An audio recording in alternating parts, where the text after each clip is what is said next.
Hello and welcome to Fur, Fins, and Feathers. This is our 53rd episode, and today we are very honored to have a special guest from Swansea, Debbie Lawton. Debbie, welcome to the show. Well, thank you for asking me. And we are very honored to have one of your latest charges. Tell us about your dog. Well, this is Ivy. She's 4 years old. She's going to be 5 on Christmas Eve. And what is her breed? She's a Border Terrier. And she's a wonderful dog. With a lovely head. She does have a beautiful head. You know, Border Terriers should have a head that looks like an otter. This was my boy, Robbie, who won the Best Otter Head competition at our national specialty.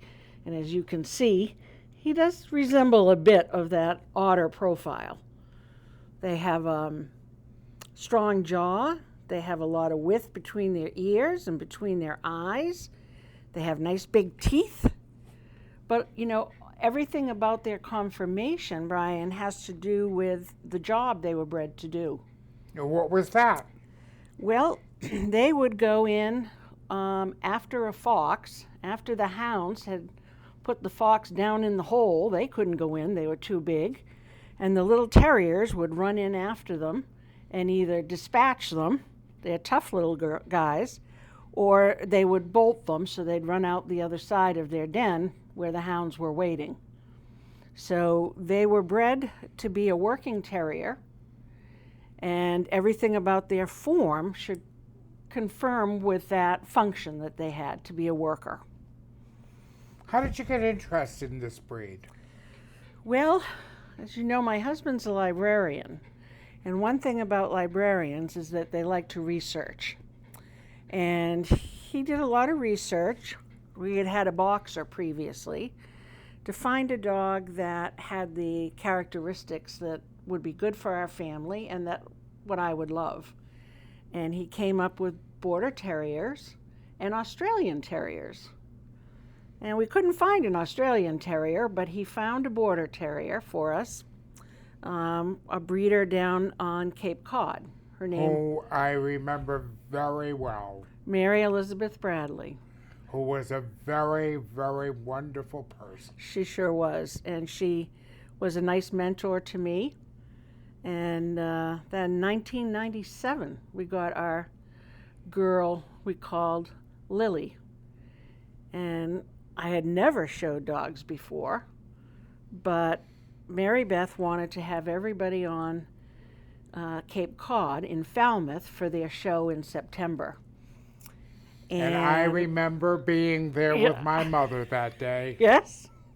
Yeah. And so I brought Lily, and she said, you know, why don't we put Lily in the show if you're going to be here? And I had a ball. I thought it was the most fun. I came in second out of 3.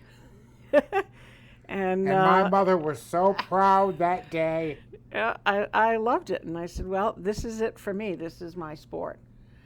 So from then on, we've had a great time with them. I can't believe it's been more than 20 years. So what are some of the activities that you participate in with Borders? This is a very versatile breed. It is. It's, I think you could say adaptable because they're good in the countryside, they're good in the city, they're good with families, they're good with older people. But what they like to do is be with their people, be with their families. So I always start with conformation with my dogs. This little one now is doing nose work, and she has a couple titles in nose work. We're going to talk about that in a few minutes, but okay. Go on. They like agility. They also do a lot of earth dog because of what they were bred to do, go in a hole after the fox. There's a sport that's developed that in some ways mimics that activity. They go underground in a very safe little tunnel, and at the end is a rat usually, who's often a pet of the owner, but there's a rat that's very safe in a little cage, and the dogs have to find the rat underground And we did a little of that last year. Unfortunately, COVID has put a damper on a lot of those activities, but we hope to continue some earth dog work in the coming spring and summer. Talk about nose work. Nose work, my goodness. Another new sport. It is. It started, I think, in England, and it's become very popular here, just starting up again because of COVID restrictions. And the dog uses its instinct, which is to smell. They love, dogs have incredible noses. And they learn to identify three different essential oils: birch, anise, and clove. And they find a small little Q-tip that's been scented with one of those oils, and let us know where it is, in a room or on a car, sometimes in a box, sometimes just outside in the woods. So it's a good sport for dogs because they get to use their instinctual abilities, and they get to learn to kind of work on their own too, to think and problem solve. These guys, because they went underground, there was not anybody there telling them what to do. So they had to stop and think and figure out, what's the best way for me to get around? How do I do the job I'm supposed to be doing here? So they're very good at thinking on their own. Not so good at obedience, although people do obedience with them. But they kind of have a mind of their own. They like to think on their own. Don't jive. So she's got a beautiful head. Now, she's won some really impressive wins. Well, Ivy's been very, very nice to me. We've done some owner-handled competition, which is at regular dog shows for people like me who aren't professionals but want to compete at the next level after best of breed. And I think for the past 3 years that we've showed, she has come in the top 10 in the country in owner-handled. And she won Best of Breed at the Big All Terrier show in Pennsylvania at Montgomery County Terrier show. That was much fun for me too over the years. That was my that's been the highlight of my show career, especially since the judge was a breeder of Border Terriers. She was from California, Ardith Dahlstrom, and it was wonderful that she recognized Ivy out of a group of, there were 75 or more Border Terriers that day. So we were real pleased. Ivy? Weren't we? And over the years, you've made some wonderful friends. I think the best part of the sport associated with dogs has been the friends I've met. My best friends, who live in southern New Hampshire, and are co-breeders and co-owners of the dogs. We work together. I met them through dogs, through Mary Beth, years and years ago, and we have become best friends. And we make decisions about showing our dogs and breeding our dogs, and they have a dog I bred. I have a dog they bred. I have Maya right there, who is this one's mother. And we it's been wonderful. I met a lot of very nice people in the owner-handled group, friends from different terrier breeds, and so I've learned a lot about different terriers. And it's a wonderful education, too. I've made many friends from different breeds, yes, with Skies and Sealies, yes, and different things. And they have really shared a wealth of knowledge with me. Well, they're all very different as terriers, and yet they're all terriers. They all have that in common, and it's fun to get to know the different breeds. Nobody has the head like this like a border, that otter head. that's very distinctive. And they have a very thick pelt too, their skin, and I don't think other terriers have that thick, loose net so they could wiggle around underground. They have a very harsh coat like a lot of terriers have, and we have to hand strip it periodically to get them to look like this. Underneath there's a soft undercoat that you can kind of brush out because they do shed. But, it's interesting comparing the different. What is their longevity for a border? I think if you read on the AKC standard, it's somewhere around 12 to 15 years. Typically, I think I've known dogs that have lived 16 years. My dogs usually live around 16 years. So, it depends on the type of life they have, of course, and they're fairly healthy dogs. What about their grooming? Well, that's the thing. That can be an issue. It's not as easy as they think. To get a coat to look like this, and she's not perfectly groomed by any means, but you hand pull out long hairs periodically. If you don't, they start to look a little like Benji, that fluffy dog. Yeah. And if somebody owns a dog as a companion or a pet and uses a clipper on them, takes it to a groomer that clips, their coat becomes very soft and light colored. It loses that that's nice. That's really not acceptable. Well, it's not acceptable for showing.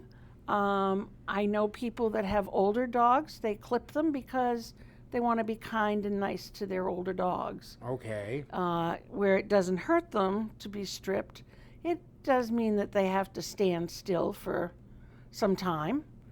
I often, now that she's retired from showing, I will use some scissors here or there on her tummy, or just to, not have her on the inside of her ears. No one wants to have that hair pulled by hand. But it does take some time to groom them, and I enjoy doing it. It's very relaxing. In fact, I've recently groomed a puppy that I placed in another home, and I just went and met the woman who owned her and groomed her, and we had a wonderful talk. Huh. Isn't that right? Well, they love to go to the beach, too. Do they like to walk along the beach? One thing about terriers is they have a high, what's called a prey drive, and they'll chase anything that moves. Seagulls, birds, cats, rabbits, squirrels, especially squirrels going up a tree. Chipmunks. So you have to keep them on a leash or in a fenced yard. In the winter, we might let her out loose to run on the beach and get some of the energy out if there's nobody around and no cars. But unfortunately, if somebody opens the front door and there's a squirrel there, they'll go taking off after it. They're quite, they have blinders on when there's a critter outside. So we don't want them running in the street. We don't want them getting hurt, getting in a tussle. So we keep them on a leash. Now, she earned what titles? She is a champion, of course. She's a champion, and then she got a grand championship. Okay. Which is some points beyond the championship. Yes. And then she got a bronze grand champion, which is beyond that. And she almost got her silver, but COVID got in the way. And we've decided to focus now more on nose work.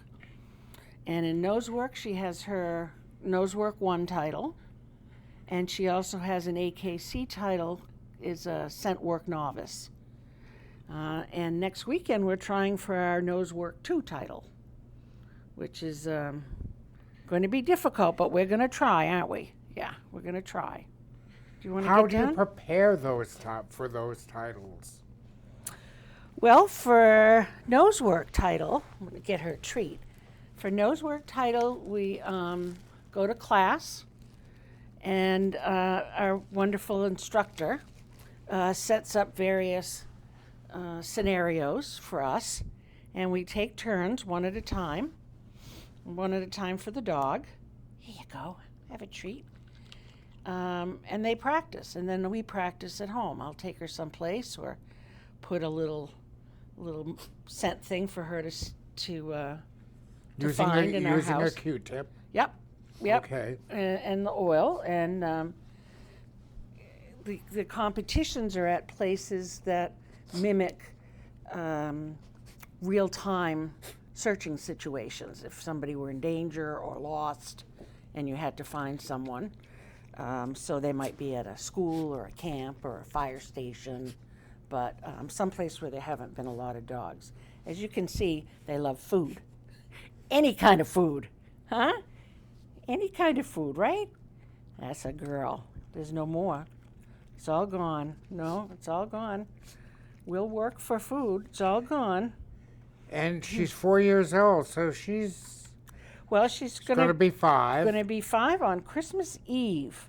Her AKC fancy name is Star of the East, because of Christmas Eve and the wise men and the star. They all had, in that litter, they all had some very unique names. Yes, we had. They were all born on Christmas Eve. Yeah, and we had, this was Ivy, and we had Holly and Berry and Kris Kringle. We had one boy in that litter. And but Ivy, I just kept that name start. We had a litter once of 3 boys, and we called them Mike, Rob, and Chip from the old TV show. Yes. Remember that one? Yeah. So it's fun. We had a litter once during the Super Bowl, and we had Coach and Brady and Julian and Coach and Brady. Oh, Gronk, and finally little Giselle, one girl that time. So it's been fun working with my friends in New Hampshire, and we share the time together to plan a litter and to place the dogs. And over the years, going back 40 years, I have fond memories of the Nawns. Yes. In fact, this lovely piece, I believe, of a dog in England. These were dogs in England. One of them looking in a little hole, going after some critter, came from the Nawn's collection, from Mr. Nawn's collection.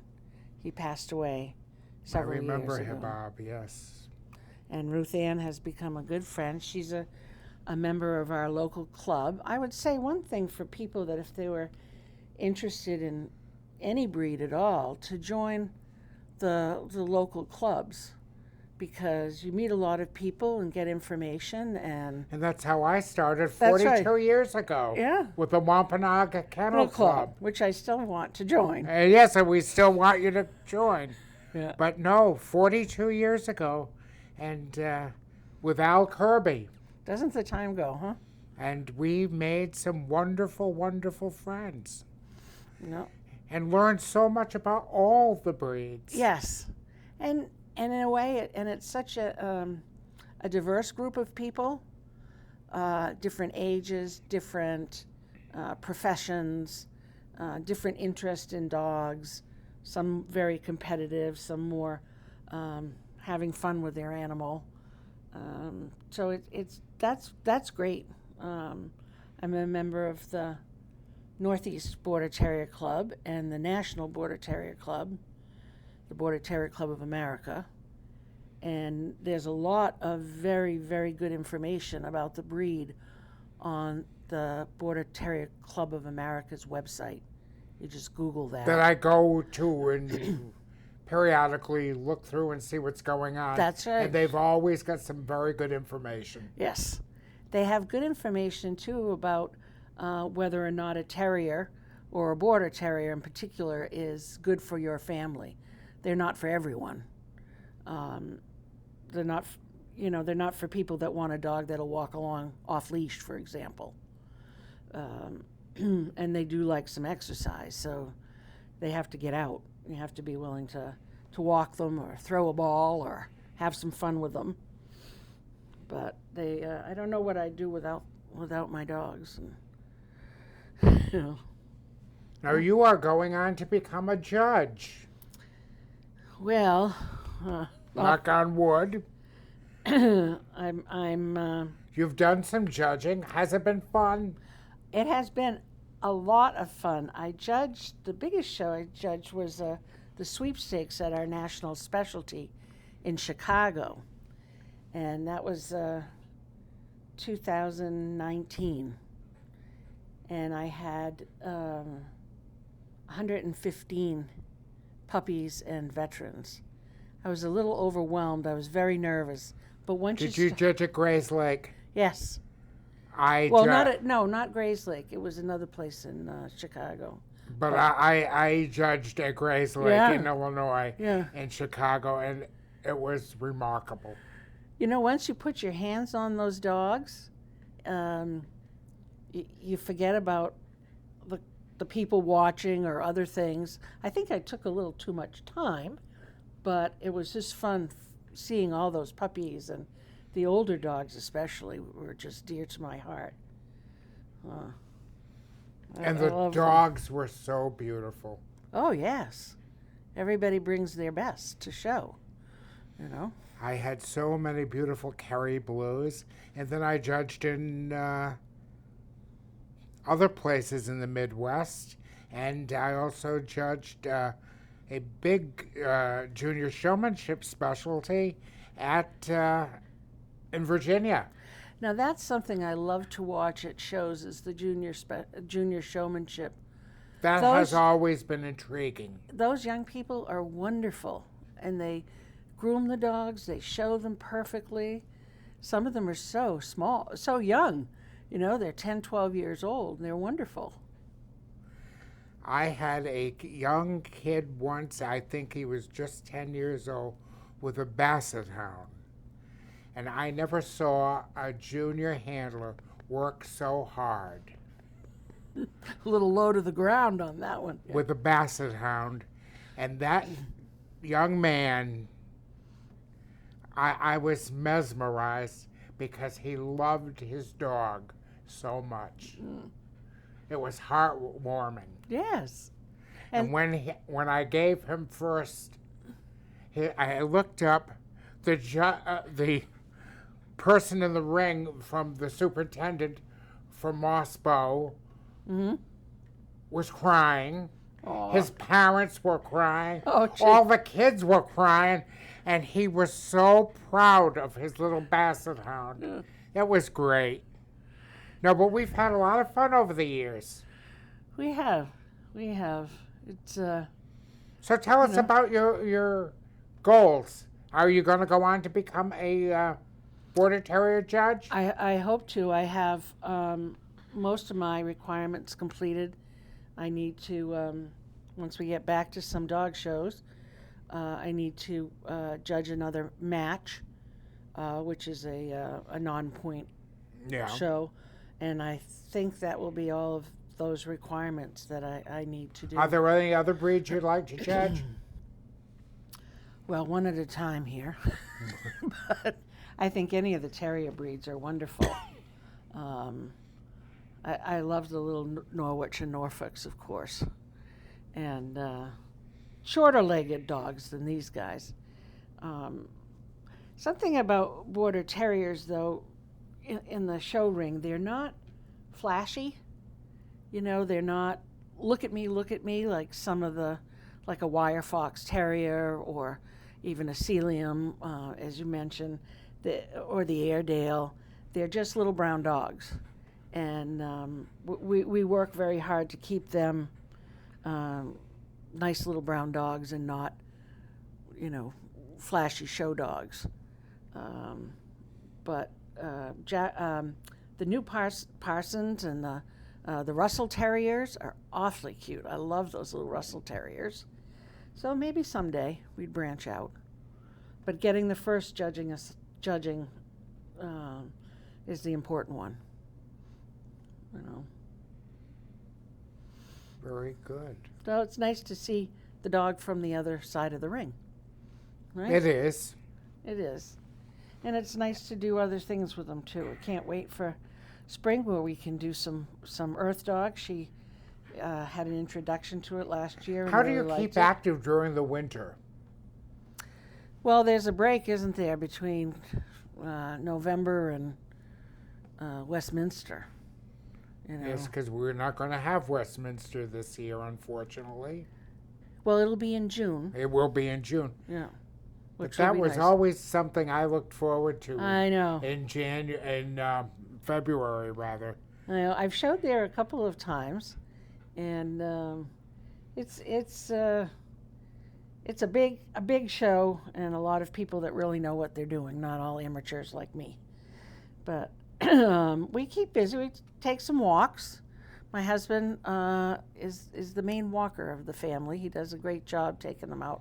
And for Kevin is walks. still very active in birding circles. Yes. Of course, these guys aren't very good to go birding with. they would bark. But look at how well she behaved she is. She's being very good. I think because she's tired because she had a long walk this morning. They're quite rambunctious. They like to run around, chase each other. They do the zoomies, like all dogs do.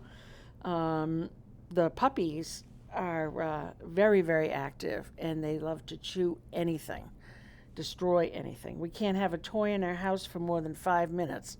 If it has a squeaker in it, it doesn't last long. But she's being very good with me now. She's a sweetheart. I really love this little dog. Huh, Miss Ivy? Huh. And she's very attached to us. How many litters has she had? None. So she's never had puppies. Nope. We've been busy. And during COVID, it was very difficult to arrange, a meeting with another male dog because we couldn't travel anywhere. And it's very hard to socialize a puppy. And this breed needs a lot of socialization. They need to get out. They need to meet people. They need to meet other dogs, lots of different experiences. And we weren't able to do any socializing, really.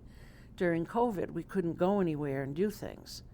So I thought it best to wait a little bit until it was better opportunity to have a puppy. So maybe in this winter when she's ready again, because at 5 years old, it's now or never, little one.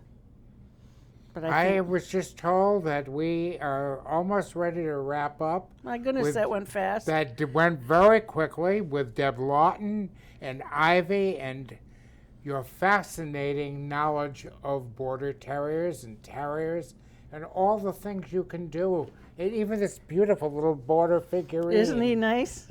I love to collect things. And very, very lovely memorabilia. yeah, It was so great to see you again. We'll have to have you come back. it was nice to see you too. Yes, we can talk about the history of terriers in England. Maybe we got a big 100-year anniversary coming up in England. Are you going? Well, You'd again, like to go. I'd like to go. Saving my pennies. Very good. And Well, it was great to see you again. Thank you, and welcome again to Fur, Fins, and Feathers. thanks, Brian. And thank you, Miss I.